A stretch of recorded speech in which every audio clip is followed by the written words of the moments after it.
Buying your first camera in 2026 is more confusing than it should be. One of these cameras is excellent for YouTube but frustrating for photography. Another is powerful enough to last for years but costs more than most beginners actually need. And the cheapest camera in this ranking includes a feature that some expensive models still leave out. These are 5 of the best cameras for beginners in 2026. But the most powerful camera does not automatically become the real winner. I ranked all 5 based on autofocus, ease of use, image quality, video, lenses, and overall value. And by the time we reach number 1, you will see why one camera makes more sense for most beginners than everything else on this list. Before I start the countdown, subscribe and turn on the notification bell if you enjoy honest camera rankings, buying guides, and the latest camera releases without the unnecessary hype. So, let's get started.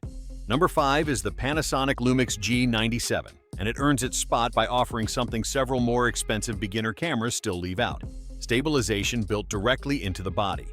If you have ever tried taking a handheld photo in low light with a smartphone and ended up with a blurry mess, you already understand the problem this camera solves.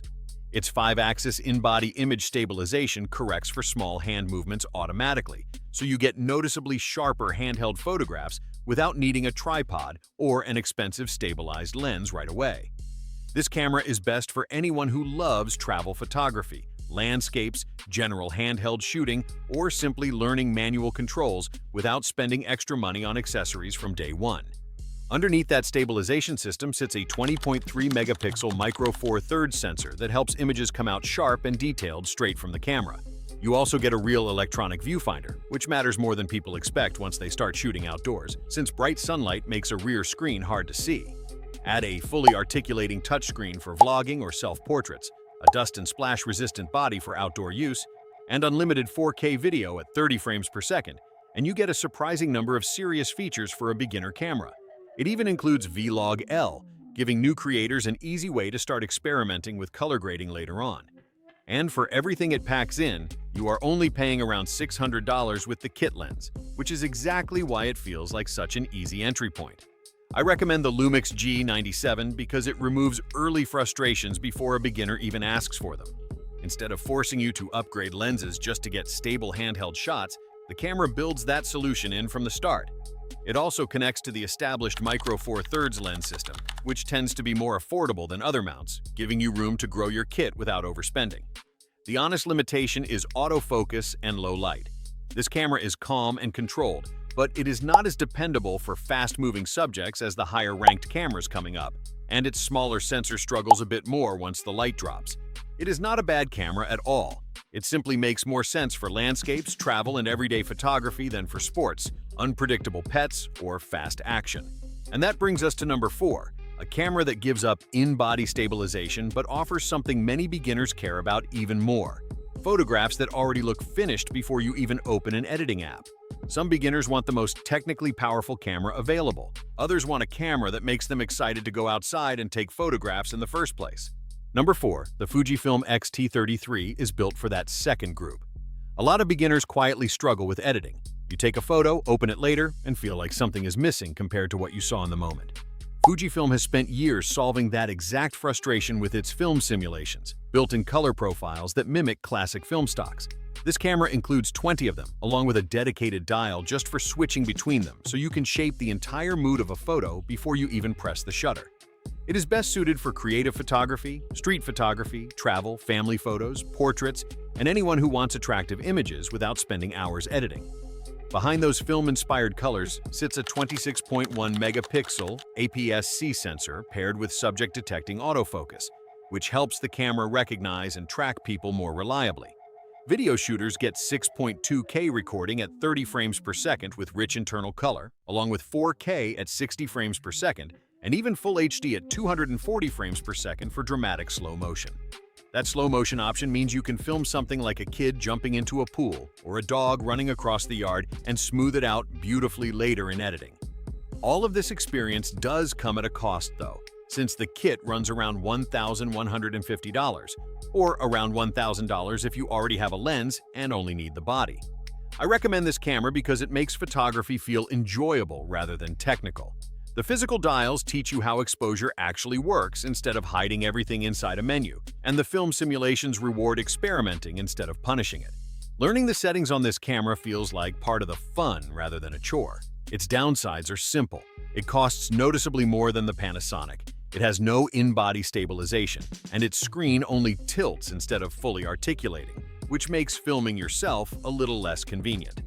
You are essentially paying a premium for the Fujifilm experience itself, the design, the colors, and the lens system, rather than for raw specs. It is the better choice if you want to fall in love with photography.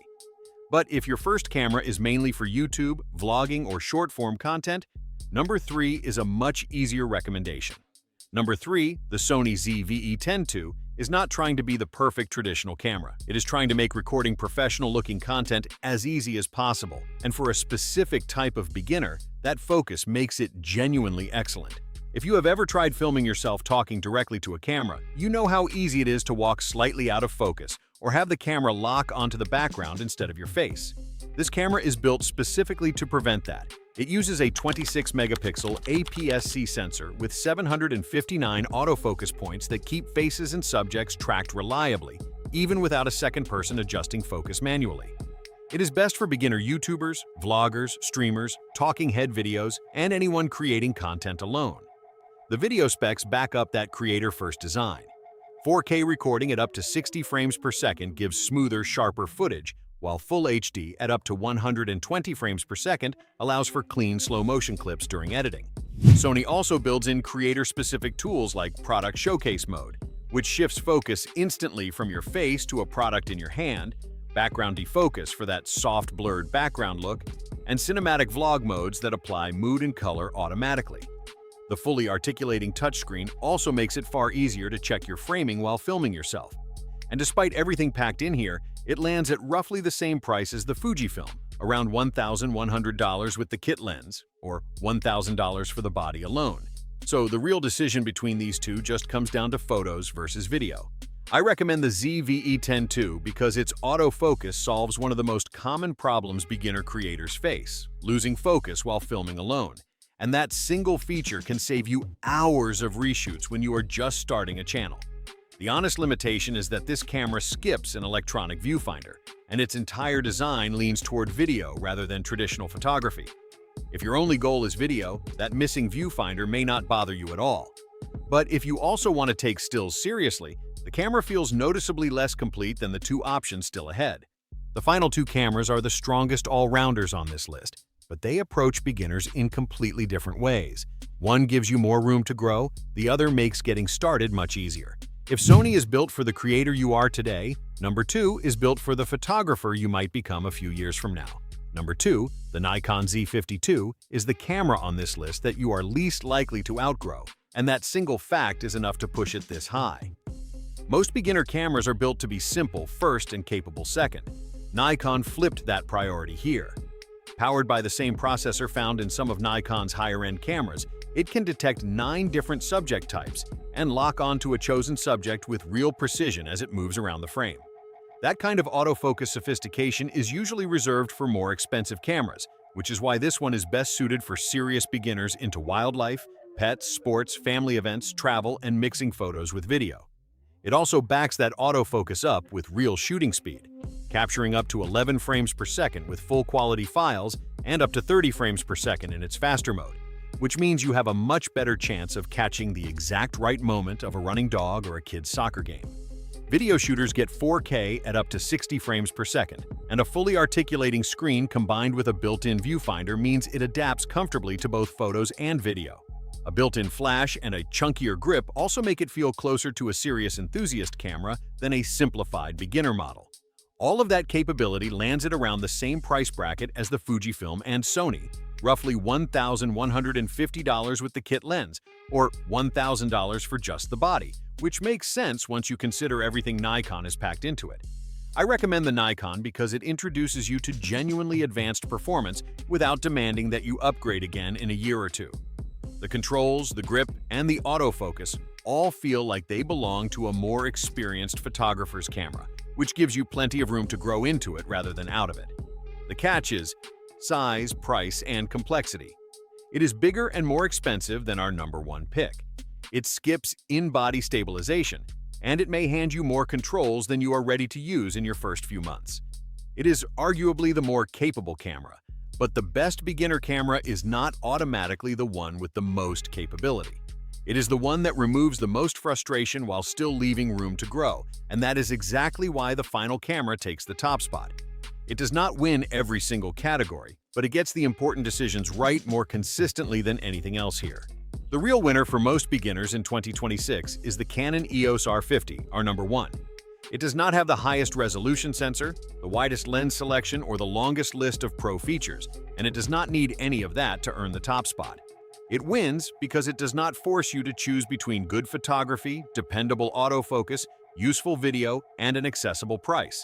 Every other camera on this list makes you trade something significant to gain something else. This one asks for far fewer compromises. Inside sits a 24.2 megapixel sensor paired with autofocus that uses up to 651 zones to detect and track people, animals, and vehicles automatically. In everyday terms, that means a parent photographing a toddler, someone photographing their pet, or a new creator filming a vlog can trust the camera to keep the right subject sharp without constantly adjusting focus by hand.